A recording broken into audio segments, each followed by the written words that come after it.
قال رسول اللہ صلی اللہ علیہ وسلم انہا ستکون فتنۃ، ان قریب ایک بہت بڑا فتنہ رونما ہوگا۔ حضور نے خبر دی فتنے کی۔ حضرت علی فرماتے اس پر میں نے عرض کیا، قلت، میں نے عرض کیا مل مخرج منہا یا رسول اللہ، اے اللہ کے رسول اس سے نکلنے کا راستہ کون سا ہوگا؟ دیکھیے یہ لکھا ہوا ایگزٹ، نکلنے کا راستہ، اور عام طور پر آپ نے دیکھا ہوگا بڑے ہالز میں یہ سرخ روشنی ہوتی ہے، اس میں اس کا اہتمام کیا جاتا ہے کہ اگر خدا نہ خواستہ کوئی حادثہ ہو جائے لوگوں کو معلوم ہو نکلنے کا راستہ کون سا، یہ مخرج ہے۔ حضور نے خبر دی کہ فتنہ ہوگا۔ تو دیکھیے میں ایک بات عرض کیا کرتا ہوں، ذرا توجہ کیجئے، ہمارا حال کیا ہے؟ ہم بڑے ریشنلسٹ قسم کے لوگ ہیں، یہ زمانہ ریشنلزم کا ہے۔ اگر ہم ہوتے تو کیا پوچھتے؟ وہ فتنہ کیا ہوگا، کیوں ہوگا، کہاں سے آئے گا؟ ہمارے سوال یہ ہوتے ہیں، کب آئے گا، کیوں، کہاں، کب، کیسے؟ ان سب کی حیثیت علمی سوالات کی ہے۔ بھائی کب آئے گا ایک علم ہے، کیسے آئے گا علم ہے، کہاں سے آئے گا علم ہے، لیکن اصل جو عملی اعتبار سے اہمیت والی شے ہے، بچاؤ کا راستہ کون سا ہوگا محمد الرسول اللہ، یہ بتائیے ہم۔ مل مخرج منہا یا رسول اللہ، حضرت علی نے یہ نہیں پوچھا فتنہ کیا ہوگا، کہاں سے آئے گا حضور، کیوں آ جائے گا، کب آ جائے گا، نہیں، مل مخرج منہا یا رسول اللہ، اے اللہ کے رسول یہ بتائیے کہ جب وہ فتنہ رونما ہوگا تو نکلنے کا راستہ کون سا ہوگا؟ اس کا جواب ہے، ارشاد فرمایا محمد رسول اللہ نے، کتاب اللہ، اللہ کی کتاب ہے وہ مخرج، یہ کتاب ہے کہ جس کو تھامو گے تو فتنوں سے محفوظ رہو گے۔ اس کے بعد آپ فرماتے ہیں فیہ نبأ ما قبلکم وخبر ما بعدکم وحکم ما بینکم، اس میں تم سے پہلوں کی بھی خبریں موجود ہیں، عاد اور سمود اور قوم نوح اور قوم ہود اور قوم لوط اور قوم صالح اور آل فرعون، یہ کون ہے؟ من قبلکم، تم سے پہلے، وفیہ خبر ما بعدکم، جو کچھ تمہارے بعد ہونے والا ہے اس کی خبریں بھی موجود ہیں، لیکن وہ کیسے ہوں گی؟ وہ بٹوین دی لائنز ہوں گی، وہ بین السطور ہوں گی۔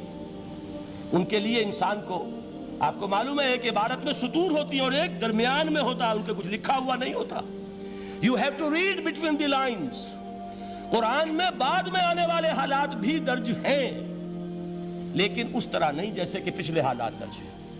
اس کے لیے ذرا ان ڈیپتھ پونڈرنگ اوور، غور و فکر اور تدبر کی ضرورت ہوگی۔ وَحُكْمُ مَا بَيْنَكُمْ، اور جتنے اختلافات تمہارے اندر پیدا ہوں گے تا قیام قیامت، ان سب کا فیصلہ بھی اس کتاب میں موجود ہے۔ وَهُوَ حَبْلُ اللَّهِ الْمَتِينُ وَهُوَ الذِّكْرُ الْحَكِيمُ، یہی تو ہے، وَهُوَ الصِّرَاطُ الْمُسْتَقِيمُ، سیدھا راستہ اور کون سا؟ یہی قرآن تو ہے۔ ہر رکعت میں کہتے ہو اہدنا الصراط المستقیم، اور قرآن دیا ہوا ہے اس پر غور نہیں کرتے۔ عجیب تماشا ہے ہمارا، نماز کی ہر رکعت میں اہدنا الصراط المستقیم، اور حضور فرمائے وَهُوَ الصراط المستقیم، صراط مستقیم یہ قرآن ہی تو ہے، الذکر الحکیم یہ قرآن ہی تو ہے، وَهُوَ حَبْلُ اللَّهِ الْمَتِينُ، اور یہی ہے اللہ کی مضبوط رسی۔ آپ نے قاری صاحب سے وہ آیات سنی سورہ آل عمران کی، وَاعْتَصِمُوا بِحَبْلِ اللَّهِ جَمِيعًا وَلَا تَفَرَّقُوا، اللہ کی رسی کو مضبوطی سے مل جل کر تھامو اور تفرقے میں مبتلا نہ ہو۔ تفرقہ ہوگا تو کیا ہوگا؟ تمہاری ہوا اکھڑ جائے گی۔ آج آپ کو معلوم ہے دول عرب اگر یہ یکجا ہو جائیں، ایک دن کے لیے اسرائیل قائم نہیں رہ سکتا، امریکہ نہیں، امریکہ کا باپ اسے قائم نہیں رکھ سکتا۔ اگر امت عرب ہی جمع ہو جائے، عالم اسلام تو بڑی شے ہے، جو وسائل ان کے پاس ہیں، جو اللہ تعالیٰ نے ان کو نعمتیں عطا فرمائی ہیں، لیکن افتراق، انتشار، اختلاف، جتھے بندی، گروہ بندی، دھڑے بندی، اس نے اسرائیل کا خنجر ان کے سینے میں پیوست کیا ہوا ہے۔ اس لیے کہ فَتَذْهَبَ رِيحُكُمْ، اگر تم اختلاف کرو گے تو تمہاری ہوا اکھڑ جائے گی، آج وہ ہوا اکھڑ چکی ہے۔ تو فرمایا وَاعْتَصِمُوا بِحَبْلِ اللَّهِ جَمِيعًا وَلَا تَفَرَّقُوا، اللہ کی رسی کو مضبوطی کے ساتھ مل جل کر تھامو اور تفرقے میں مت پڑو۔ حضور فرما رہے ہیں وہ اللہ کی رسی کون سی؟ هُوَ حَبْلُ اللَّهِ الْمَتِينُ، یہی قرآن ہے اللہ کی مضبوط رسی۔ علامہ اقبال نے کیا خوب کہا ہے، علامہ اقبال نے قرآن اور حدیث کے حقائق کو جس طریقے سے اشعار کا جامع پہنایا ہے، وہ تو خود کہتے ہیں گوہر دریائے قرآن سفتام، میں نے قرآن مجید کے دریا سے موتی نکال کر اپنے اشعار کے اندر میں نے چن دیے ہیں، میرا کام اور کچھ نہیں ہے۔ موتی کوئی بھی غواص پیدا نہیں کرتا، دریا کی گہرائی سے نکال لاتا ہے، یہ میری حکمت نہیں ہے جو میرے اشعار میں ہے، یہ میں نے قرآن مجید کے دریا میں غوطہ زنی کر کے اس سے یہ موتی نکالے، گوہر دریائے قرآن سفتام۔ اب دیکھیے اسی حدیث کے اس ٹکڑے کو کیسے شعر میں لائے ہیں۔ از یک آئینی مسلمان زندہ است، پیکرے ملت سے قرآن زندہ ہست۔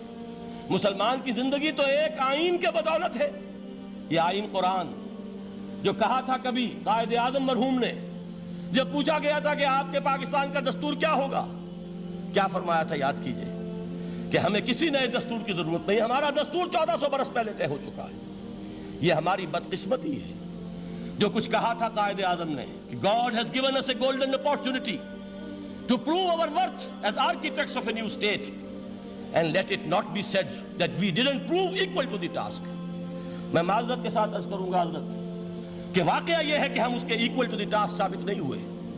قائد اعظم کا دیا ہوا پاکستان آج دنیا میں موجود نہیں ہے، اس کا ایک حصہ اپنے نام سے دستبردار ہو کر بنگلہ دیش بن چکا ہے، اس نے اپنی تاریخ کو خیر بات کہہ دیا ہے، حالانکہ مسلم لیگ کی جنم بھومی ڈھاکہ ہے، 1906 میں ڈھاکہ میں مسلم لیگ نے جنم لیا تھا، اور اگر وہ صرف ہم سے علیحدہ ہوتا یہ اکیرا صدمہ ہوتا، لیکن یہ کہ اس نے جب نام بدلا ہے در حقیقت اس نے اپنے تاریخ سے اپنے پس منظر سے استعفیٰ دیا ہے۔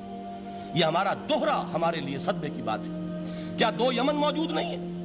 ان میں سے کوئی ایک بھی اپنا نام چھوڑنے کو تیار ہوگا؟ کیا 2 جرمنی دنیا میں موجود نہیں ہیں؟ کوئی ایک بھی ان میں سے اپنا نام چھوڑے گا؟ کیا 2 کوریا نہیں ہیں؟ 2 ویتنام نہیں ہیں؟ تو کیا 2 پاکستان نہیں ہو سکتے تھے؟ ہو سکتے تھے۔ میں یہ کہا کرتا ہوں کہ یہ گہرا صدمہ ہے علیحدگی، اور دوہرا صدمہ ہے، اور اس سے کہیں زیادہ بڑا کہ انہوں نے اپنا نام بدل دیا، اپنی آئیڈینٹی چینج کر دی، انہوں نے وہ نام اپنے ماتھے سے اتار کر خلیج بنگال کے اندر دبو دیا۔ یہ بہت بڑی سزا ہے جو ہمیں ملی ہے۔ کیوں ملی ہے؟ کہ ہم نے 25 برس تک اس قائد جس کو کہا تھا کہ وہ ہمارا آئین ہے، اس کو آئین نہیں بنایا۔ ہم نے دنیا کے سامنے جھولیاں پساری، ہم نے طرح طرح کے نظاموں کو آزمایا، لیکن اس قرآن کی طرف پیش قدمی نہیں کی۔ اللہ تعالیٰ ڈھیل دیتا ہے لیکن سزا بھی بہت سخت ہوتی ہے۔ ان بطش ربک لشدید، وہ ہم پر کوڑا برسا ہے۔ تاریخ انسانی کی عظیم ترین شکستوں میں سے ایک شکست ہے کہ جو ہمارے ماتھے پر کلنک کے ٹیکے کی طرح موجود ہے۔ اللہ کرے کہ آئندہ یہ تاریخ اپنے آپ کو نہ دہرائے، لیکن میں عرض کر دیتا ہوں آپ سے، جو ہمارے لچھن ہیں، جو ہمارا طرز عمل ہے، جو ہمارے لیل و نہار ہیں، جو ہمارا انداز ہے، اللہ کے دین کا استہزاء اور تمسخر، جس طرح اللہ کے ساتھ مذاق ہم کر رہے ہیں، اس کا شاید اس سے بھی کہیں زیادہ برا نتیجہ نکلے۔ اللہ مجھے اور آپ کو اور ارض مقدس پاکستان کو اس انجام سے بچائے، لیکن اس کے لیے کام کرنا ہوگا۔ صرف کہنے سے بات نہیں بنے گی، کمر کسنی ہوگی، ہمت جو ہے پھر انسان کو اثر نو، ایک نئی تعمیر، ایک عزم، ایک ہاتھ میں قرآن اور ایک میں تلوار لے کر یہ امت پھر دوبارہ میدان میں آئے۔ بہرحال عرض یہ کرنا تھا، اقبال کہتا ہے از یک آئینی مسلمان زندہ است، پیکرے ملت سے قرآن زندہ ہست، ماں ہما خاک و دل آگاہ اوست، اعتصامش کن کہ حبل اللہ اوست۔ تامو اس کو مضبوطی کے ساتھ، حبل اللہ یہی قرآن ہے۔ یہ یک آئینی اور پیکر قرآن کی زندگی، پیکر ملت کی زندگی جو ہے اس قرآن کی بدولت ہے۔ تو حضور نے کیا فرمایا؟ فتنے سے بچنے کا راستہ کون سا ہے؟ کتاب اللہ فیہ نبأ ما قبلکم وخبر ما بعدکم وحکم ما بینکم وہو الصراط المستقیم وہو حبل اللہ المتین وہو الذکر الحکیم۔ ایک 3 جملے اور سن لیجئے۔ هو الذی لا یشبع منہ العلماء ولا یخلق عن کثرت الرد۔ یہ قرآن وہ شے ہے جس سے اہل علم کبھی سیر نہ ہو سکیں گے۔ ولا تنقضی عجائبہ، اس کے عجائب کبھی ختم نہیں ہوں گے۔ یہ ہیروں کی وہ کان نہیں ہے کہ جو کبھی خالی ہو جائے کہ سارے ہیرے نکل چکے، اب مزید ہیرے نہیں ہیں، نہیں، علم اور حکمت کے ہیرے اور ہدایت اور حکمت کے موتی اس میں سے ابد الآباد تک نکلتے رہیں گے۔ ضرورت صرف کھودنے کی ہے۔ میں نے وہ لفظ استعمال کیا تھا، آج کا قرآن کھودنا ہوگا، آج کی ہدایت اس قرآن سے نکالنی ہوگی۔ قرآن جب نازل ہوا آن دی سرفیس، بالکل ظاہر وہ تھی اس کی ہدایت جو اس دور کے لیے ضروری تھی۔ ہمیشہ کی ہدایت اس کے اندر رکھ دی گئی ہے، اس میں مضمر ہے، اس میں چھپی ہوئی ہے، اس کے لیے تدبر کی ضرورت ہے۔ کتاب انزلناہ الیک مبارک لِيَدَّبَّرُوا آیَاتِهِ وَلِيَتَذَكَّرَ أُولُو الْأَلْبَابِ، لوگ تدبر کریں، اس کی گہرائیوں کے اندر غوطہ زنی کریں۔ لا تنقضی عجائبہ، اس کے عجائب کبھی ختم نہیں ہوں گے۔ ولا یشبع منہ العلماء، اہل علم کبھی اس سے سیر نہیں ہوں گے۔ آپ کو سخت بھوک لگی ہوتی ہے اور کھانا کھانے کے تھوڑی دیر کے بعد اب آپ کا ہاتھ رک جاتا ہے، سیر ہو گئے، بہترین کھانا ہے لیکن نہیں کھا سکتے۔ اگر عام حالات میں وہ آتا تو کبھی نہ چھوڑتے، لیکن اب وہ آپ کا میزبان کہہ رہا کچھ اور لیجئے، تناول فرمائیے ذرا یہ دے، بھائی نہیں میں اب بھر چکا، یہ آپ کہتے ہیں کہ نہیں؟ حضور فرمایا یہ قرآن وہ شے نہیں ہے جس سے اہل علم کبھی سیر ہو سکے، ان کی پیاس بڑھتی چلی جائے گی، ان کے اندر quest of knowledge, search for wisdom بڑھتی چلی جائے گی۔ کبھی بھی انسان یہ محسوس نہیں کرے گا کہ مجھے جو لینا تھا میں لے چکا، بلکہ یہ کہ جیسے جیسے قدم آگے بڑھیں گے تہذیب کے، تمدن کے، علم کے، اتنے ہی قرآن جو ہے وہ آگے بڑھتا چلا جائے گا ہر دور کی رہنمائی کے لیے۔ لا تنقضی عجائبہ ولا یخلق عن کثرت الرد، بار بار کے پڑھنے سے اس پر بوسیدگی طاری نہیں ہوگی۔ دنیا کی اور کتابیں ہیں، ایک دفعہ پڑھ لیں گے، دو دفعہ پڑھ لیں گے، تین دفعہ پڑھ لیں گے، چار دفعہ پڑھ لیں گے، پھر جی نہیں چاہے گا۔ لیکن یہ کتاب وہ ہے، امام شافعی کا میں واقعہ آپ کو سناتا ہوں۔ وہ یہ کہتے ہیں کہ ایک مرتبہ میرے ذہن میں یہ سوال آ گیا کہ اجماع کے لیے بھی قرآن مجید میں کوئی سند ہے، دلیل ہے؟ سب مانتے ہیں کہ اجماع جو ہے سورس ہے قرآن کے اسلامی قانون کی، جس پر کہ امت کا اجماع ہو جائے۔ تو کہتے ہیں میں نے 300 مرتبہ قرآن پڑھا اول سے آخر تک، صرف اس دلیل کی تلاش میں۔ 300 مرتبہ مجھے نہیں ملی، 301ویں مرتبہ جب پڑھ رہا تھا مجھے روشنی مل گئی۔ وہ یبتغی غیر سبیل المومنین کے جو الفاظ آئے ہیں، نولہ ما تولی ونصلہ جہنم، جو کوئی شخص مسلمانوں کے راستے کو چھوڑ کر کوئی اور راستہ اختیار کرے گا ہم اسے اسی کے حوالے کر دیں گے اور جہنم میں پہنچا دیں گے۔